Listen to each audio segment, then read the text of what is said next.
we need to bounce back again. When the Brentford crowd get going, it's like having an extra man on the pitch. I think you just said it. Honesty. That's what we all want.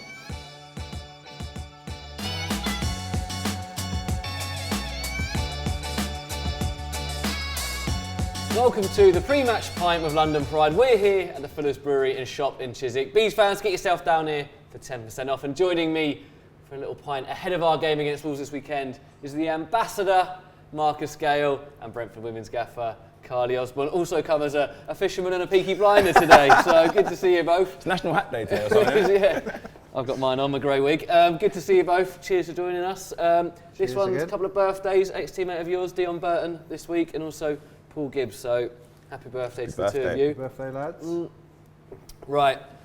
We used to have to do this back in the warm-up days sometimes. It's never nice, was it, when you had to talk about a game that maybe didn't go so well. Villa at the weekend, 4-0 defeat on the road. I'm going to read a quote. This is what Ivan said about it. I think it was very interesting what he said. Speaking to PLP, he just said, shambles, to be honest, shambles. Fully deserved the result, could have been more. We look like a bunch of kids out there. I don't mind losing games, but the manner we lose the game, it can't be like that. 24-hour rule, we go again. He could have said something there. He could have gone, you know what? With what was going on with Villa, you knew that new manager kind of coming in soon, players want to prove themselves, the atmosphere and all that. He could have gone down that route, but what did you make of Ivan and his honesty there? I think you just said it. Honesty. That's what we all want. That's what the fans want as well. He said some key things in there about the manner of how we lost the match. That needs to be addressed. And I'll give him fair credit for that as well. You know, you can quite come out easily after a match and try and deflect it a bit. But I think Ivan just stood up and gave all of us what we needed to hear. Not wanted to hear, but we needed to hear some honesty, and he fully gave us that. I guess exactly what you say when fans are travelling and making these journeys, that they want to hear that and see that the players feel that as well. What do you think that would have been like in that dressing room? Do you think what Ivan's saying there is kind of the emotions of pretty much the whole squad in that change room after the game, do you think? Yeah, I think it will be the emotions of the whole squad. Obviously, it wasn't a good enough performance. It was disappointing. I think it's good that Ivan's come out and been honest and kind of, you know, stood in front of it and will take whatever comes with that as well. And I think, you know, him wearing the armband the last few games and things like that, he's obviously trying to take that leadership role. So I think that's a good thing. But I think for me, it's just important again about the reaction. I think the only disappointment is you had a couple of results like this now where it's, you know, it's a bit kind of, it's not been great. So it's about getting the reaction and creating some consistency with that reaction and making sure that we kind of, you know, get good results and good performances kind of back to back and move forward a bit with it. And talking about the game itself, again, I'm not going to make excuses. Ivan didn't make excuses. Thomas didn't make excuses.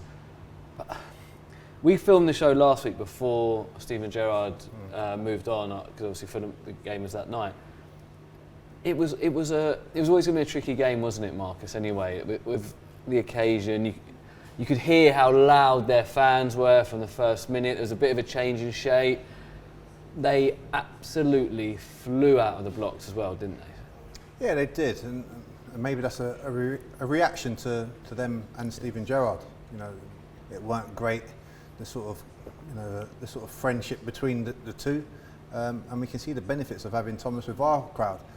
When he has that rally call about the red and white scarves coming out, everyone comes out, backs him, and you can see that with Villa the other day, where they've got what they wanted. They wanted Steven Gerrard out of it. They've amplified their volume in the stadium, given their team a great start with that. The team has responded to our detriment as well. So you can see the importance of fans and what they mean to the performance on the pitch. But back to us, you know, we need to bounce back again. There's two matches now away from home where we've conceded quite a lot of goals, a long way for fans to travel, and some of them are going to be disappointed. But look, they want honesty on that pitch for 90 minutes. They know we're not going to win every single match, but they don't want any sort of excuses about why we didn't win the match or anything like that. And that came across with Ivan and Thomas Frank's interview.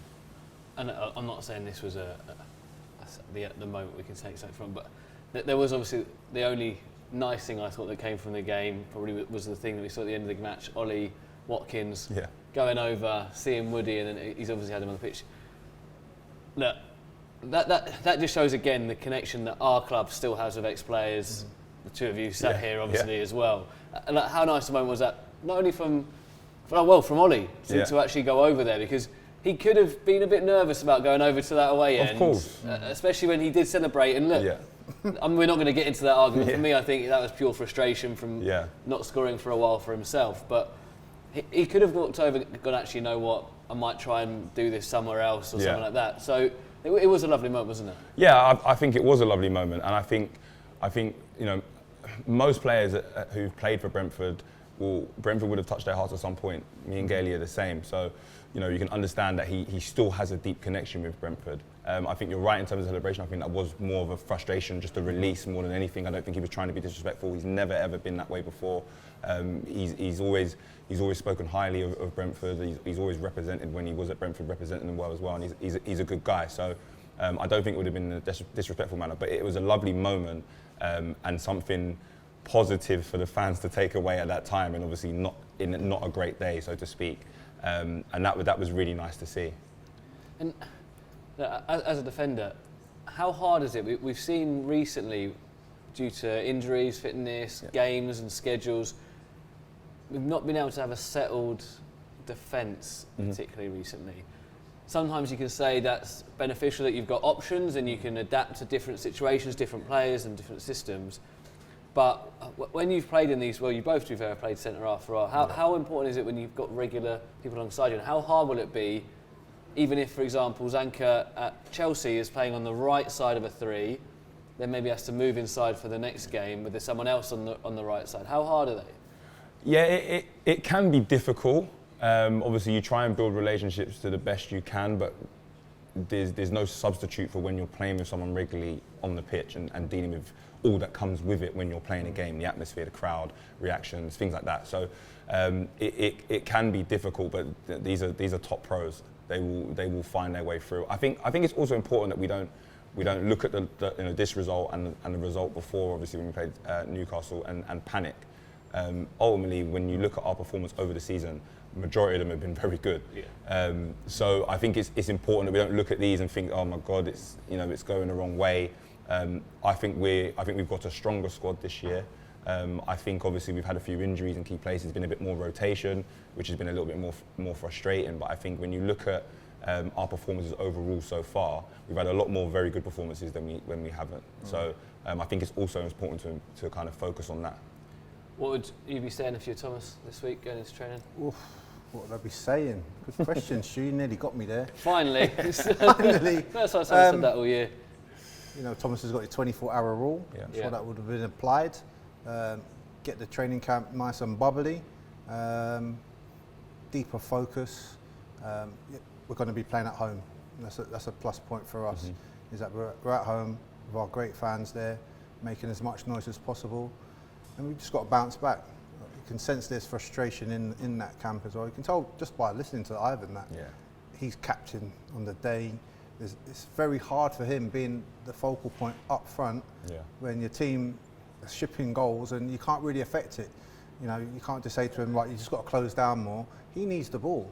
He's our goal scorer, so it's very frustrating for him as a forward to try and influence a team from that centre forward position compared to having, you know, your skipper at the back, or even like a Ben Mee that was missing in the starting lineup. That sort of influence that can lead, and that's where the others, you know, have to sort of step that plate up there and get a grip of the game at the back, because that's the foundations of all successful teams.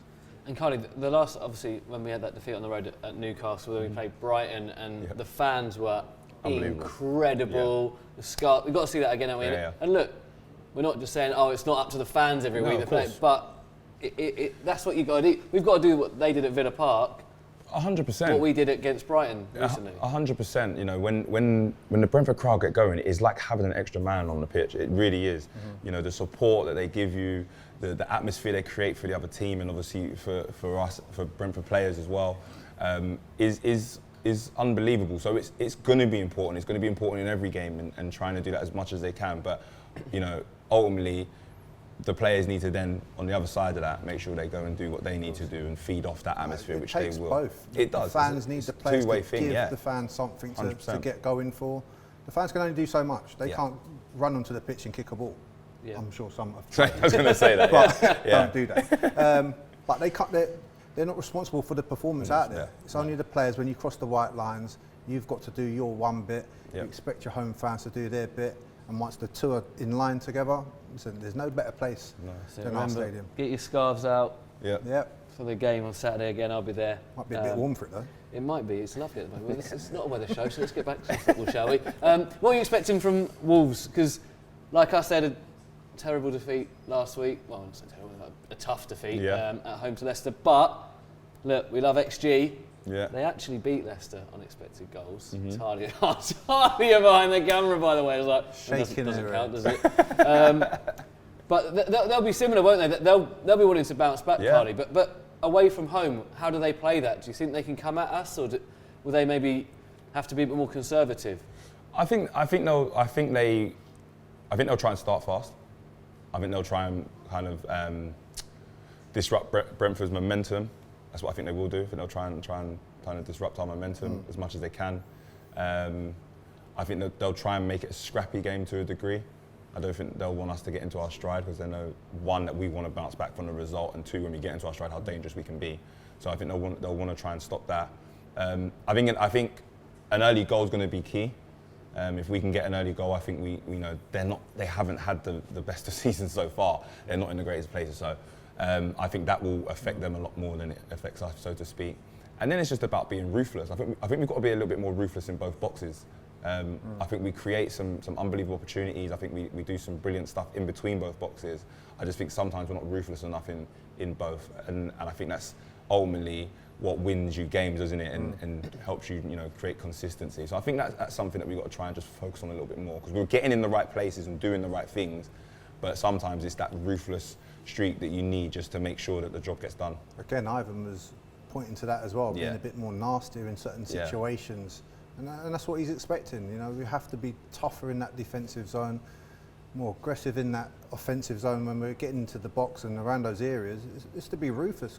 Look, the league dictates that. It's a very ferocious league, and I don't see Wolves, not in a disrespectful way, but they're not scoring enough goals. No. That's the saving grace for us, I Right. think, is that they don't score enough goals. Yeah. But can we capitalise I on see that? this a lot. I like them midfield.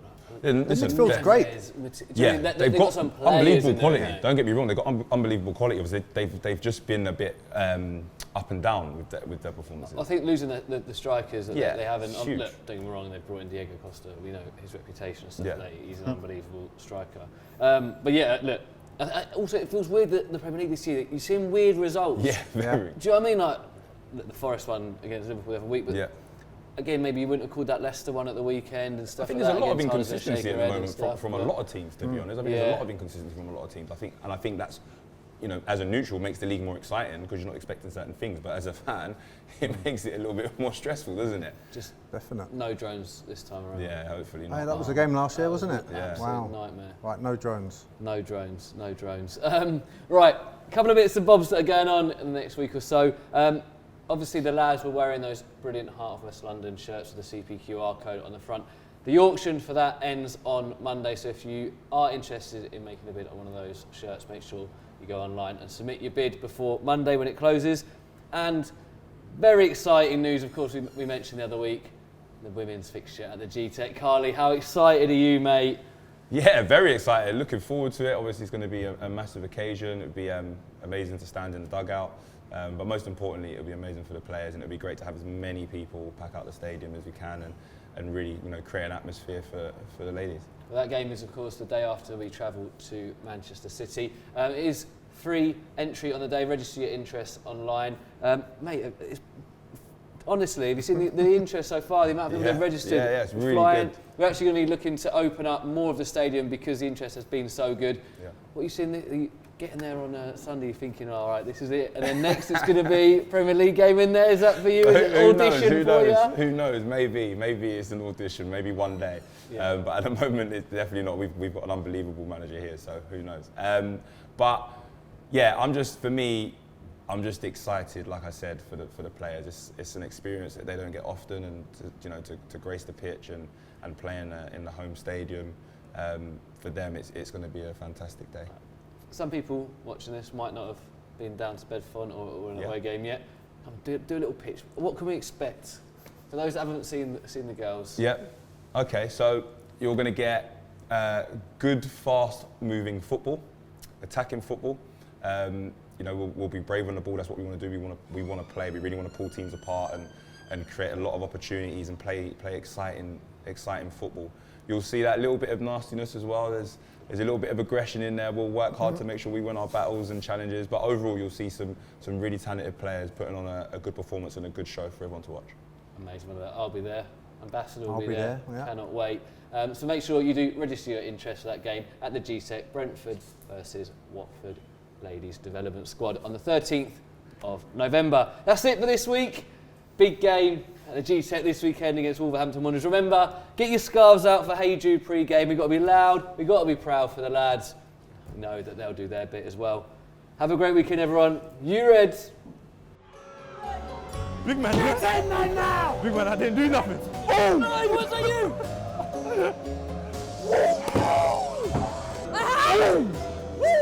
Right, Halloween is around the corner and no one does Halloween better in the UK than Thorpe Park. So I managed to